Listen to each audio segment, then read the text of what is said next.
Alright, so today we're looking at the SE-234-ARGB single tower cooler from ID Cooling. Full disclosure, this was sent to me by ID Cooling for free for review. However, the following opinions are all my own and I was not paid for this review. Now let's get into some facts. This tower has black coated aluminum heat sinks with 4 copper heat pipes. It includes one 120mm dual ball bearing addressable RGB fan with a 360-degree ARGB top cover for the heat sinks.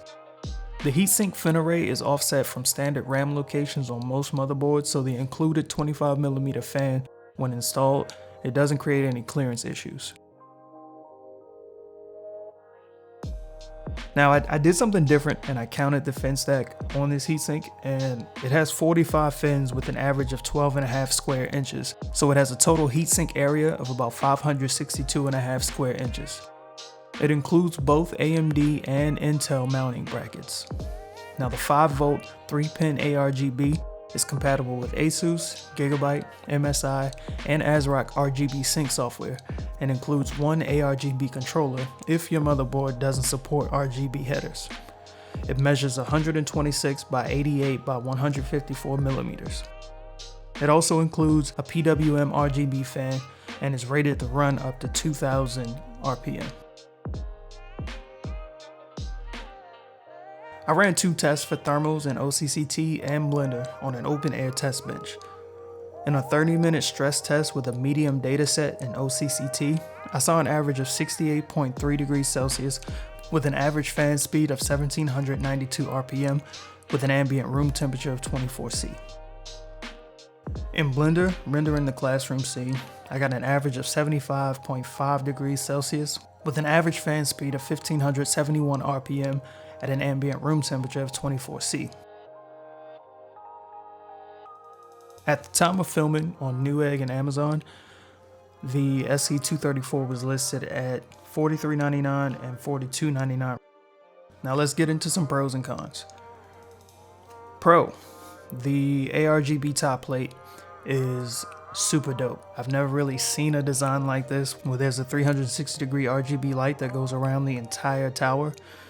It gives a lot of brightness on the back side of the case where typically you would just have the fan and the top design being lit. In addition to the design, ID Cooling seems to be sticking with the aggressive angular design, which I really like. It also includes spaces on the top plate that allow the RGB to shine through, giving it a really cool effect. Another pro, the fin stack is black. I really like this shift to single color hardware. I like the fact that it's not the typical raw aluminum look. It allows for a lot of different integrations and a lot of different builds with the all black fin stack. Another thing is the offset fin stack. Usually the fin stack is measured high enough so that the fan clears the memory without having to worry too much about compatibility. But with the fin stack being offset and allowing space for the 25mm fan to fit means you really don't have any clearance issues as far as memory height is concerned. It's also quiet and gives good temps. It's on par with your typical single tower coolers. The biggest thing that I could compare it with was the Hyper 212.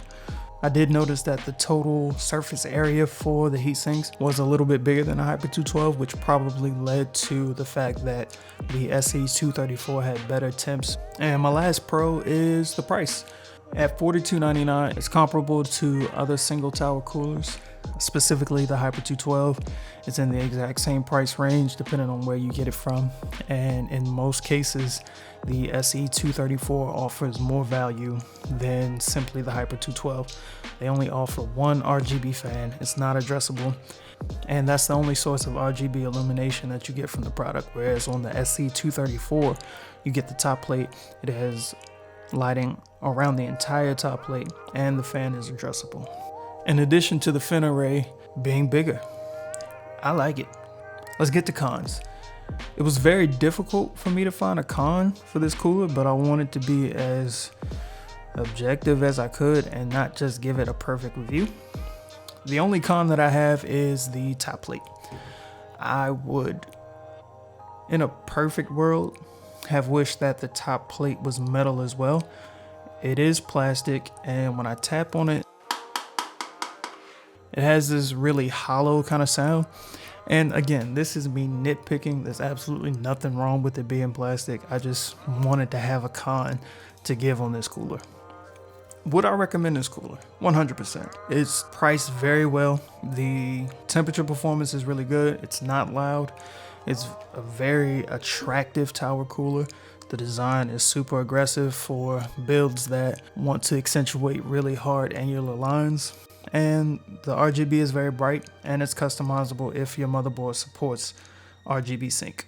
Yeah, that's about it. I want to thank ID Cooling again for sending this out for review. In my next video, I'm going to be doing a build in the TU-150 from Lee & Lee. So if you are interested in seeing what this cooler looks like in one of my builds, stay tuned. If you like this video, please consider leaving a like, subscribing even, and I will see you in the next one. Peace.